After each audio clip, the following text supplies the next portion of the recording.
BTS মানে কি? BTS মানে একতরফা ভালোবাসা, যা বাস্তবে নয় কল্পনাতেই পাওয়া যায়। সাতটা মানুষকে না দেখেও নিজের থেকে বেশি ভালোবাসা যায়।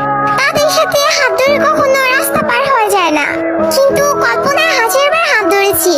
তাদের সাথে কখনো বৃষ্টিতে ভেজা হয়নি, কখনো এর সাথে বসে মনের কথা বলা হয়নি, তাদেরকে কখনো জড়িয়ে ধরে ভালোবাসি কথাটা বলা হয়নি। কিন্তু তাতে কি, তাদের প্রতি তো মায়া কখনোই কমেনি। কিন্তু একটাই আফসোস, যাদেরকে নিয়ে এত কিছু তারা কখনো এইসব জানবেই না। এই ওয়ান সাইড লাভ, একতরফা ভালোবাসা। Story of all BTS army. পৃথিবীর সকল ভালোবাসা পূর্ণতা পাক, আর বিটিএস আর্মি হওয়া এতটা সহজ না, কারণ তারাই পারে না যেন ভালোবাসতে। Respect all BTS army.